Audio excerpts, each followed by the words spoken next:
আজ সারা বিশ্বে ঊর্জার ব্যবহার প্রায় প্রত্যেক স্তরে হয় এবং থার্মাল পাওয়ার সবথেকে বৃহৎ বিদ্যুৎ তৈরির স্রোত। 2016-তে এর বিশ্বের স্থাপিত প্রয়োজনীয় থার্মাল বিদ্যুতের 61% ছিল, যা 3954 গিগাওয়াট ছিল। তা আশা করা হচ্ছে 2030 পর্যন্ত 5318 গিগাওয়াটে 2.1% হারে বৃদ্ধি হয়ে যাবে। ভারতে মোট স্থাপিত ক্ষমতা 344 গিগাওয়াটের মধ্যে 63% জীবাশ্ম ইন্ধন থার্মাল বিদ্যুৎ প্লান্ট, যা এই বিদ্যুৎ উৎপাদনের জন্য বিশ্বের পঞ্চম এবং থার্মাল বিদ্যুৎ উৎপাদনে বিশ্বে তৃতীয় স্থানে রয়েছে। থার্মাল পাওয়ার সেক্টরও সবথেকে অধিক ঊর্জা গহন উদ্যোগের মধ্যে একটি এবং তাই এটি ভারত সরকারের ঊর্জা সংরক্ষণ পদক্ষেপের জন্য মুখ্য ক্ষেত্র ছিল। ঊর্জা মন্ত্রক এবং ঊর্জা দক্ষতা ব্যুরো দ্বারা কার্যান্বিত উন্নত ঊর্জা দক্ষতার জন্য রাষ্ট্রীয় মিশনের অন্তর্গত ঊর্জা সঠিক ব্যবহারের জন্য প্রদর্শন, অর্জন এবং ব্যবসা ডিজাইন একটি গুরুত্বপূর্ণ অঙ্গ। শুরুতে 8টি শিল্প উদ্যোগ ক্ষেত্র চিহ্নিত করা হয়েছিল, যা এখন বৃদ্ধি হয়ে 13টি হয়ে গেছে। এই যোজনার অন্তর্গত চিহ্নিত উপভোক্তাদের রেট্রোফিটিং এবং আধুনিকীকরণের মাধ্যমে ঊর্জা দক্ষতায় শোধ করার জন্য উৎসাহিত করা হয়। যদি ভালো ঊর্জা লক্ষ্য প্রাপ্ত করতে পারে, তখন তাদের ব্যবসাযোগ্য ঊর্জা সঞ্চয় প্রমাণপত্র বা ইসার্স দ্বারা সম্মানিত করা হয় এবং যদি ভালো ঊর্জা লক্ষ্য প্রাপ্ত করতে না পারে, তখন ওদের দণ্ড বা জরিমানা না করে প্রতিপালন করার সুযোগ দেওয়া হয়। In the first cycle of বিদ্যুৎ ক্ষেত্রে 144টি ইউনিট সামিল করা হয়েছিল, যারা 3.12 মিলিয়ন টন তেলের সমতুল্য ঊর্জা সঞ্চয় প্রাপ্ত করতে সক্ষম হয়েছিল এবং আমরা আশা করছি যে এই সেক্টর নির্ধারিত লক্ষ্য প্রাপ্ত করতে পারবে এবং তারপর আমরা 3টি আরও চক্র, প্যাট চক্র 3 এবং প্যাট চক্র 4 শুরু করেছি। 225টি ইউনিট বিদ্যুৎ নির্মাণ করে, যা প্রায় 289 গিগাওয়াট হয় এবং যা ভারতের মোট পাওয়ার ক্ষমতার 90%।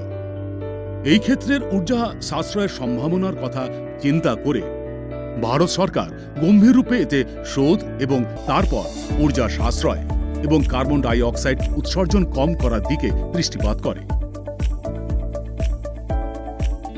সরকার এই চরণে পুরনো ঊর্জা অপ্রভাবী প্লান্টগুলি বন্ধ করা আরম্ভ করেছে এবং আধুনিক ঊর্জা কুশল প্লান্ট আবার স্থাপিত করা হচ্ছে।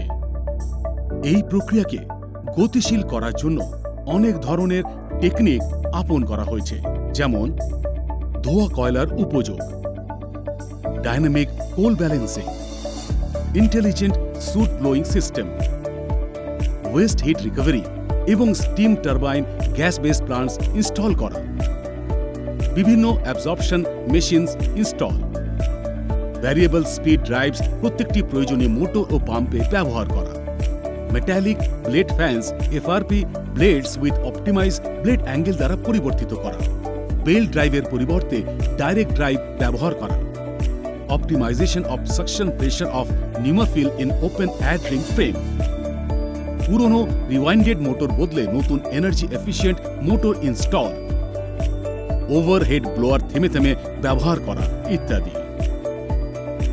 We have stopped coupling the pump এবং জলের অভিকর্ষ ব্যবহার করেছি। এই প্রক্রিয়ার কারণে আমরা প্রায় 147 টন সাশ্রয় করেছি, যা খুবই ভালো উপলব্ধি। as a part of energy efficiency. ঊর্জা দক্ষতার রূপে আমরা অনেক পদক্ষেপ নিয়েছি, যার মধ্যে কিছু উল্লেখনীয় আছে, যেমন চক্র 2-এ 28% ইসিও কোল রেডিয়েশন, যার পরিণামস্বরূপ বয়লারে প্রায় 1% দক্ষতায় শোধ হয়েছে।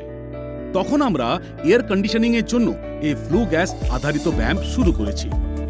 তারপর আমরা একটি মেগাওয়াট ইউনিটে উন্নত রিড মেটালের ব্যবহার করেছি। তারপর আমরা এই ঊর্জা মোটর উপর কাজ করেছি, যা এখন আমরা প্রায় প্রত্যেক সিএইচপি ড্রাইভে স্থাপিত করছি। আমাদের কাছে ভিএফডি স্টেজ 1 গ্রাফোমেট্রিক ফিভার্স আছে এবং ইউনিট আইটি ফ্যান আছে। আমাদের কাছে ভ্যারিয়েবল ফ্রিকোয়েন্সি ড্রাইভও আছে, Energy savings কারণে of আমরা almost 150. 150 মিলিয়ন ইউনিট সাশ্রয় করতে পেরেছি। সফলতায় উৎসাহিত বিদ্যুৎ মন্ত্রক এবং BEE 8.869 million ton, 1.6 million ton, 0.6998 million ton এবং 0.531 মিলিয়ন টনের লক্ষ্য প্যাট চক্র 2, 3, 4 এবং 5-এর জন্য নির্ধারিত করেছে। এখন এই যোজনায় আরও সেক্টর শামিল করা হচ্ছে। প্যাট ঊর্জার ব্যবহার কম করার জন্য, বাতাবরণের প্রভাব কম করার জন্য, সুস্থ জীবনের জন্য এবং অধিক ঊর্জা কুশল ভারতের জন্য, ধরণী মাকে আবার থেকে জীবিত করে তোলার জন্য একটি গুরুত্বপূর্ণ পদক্ষেপ।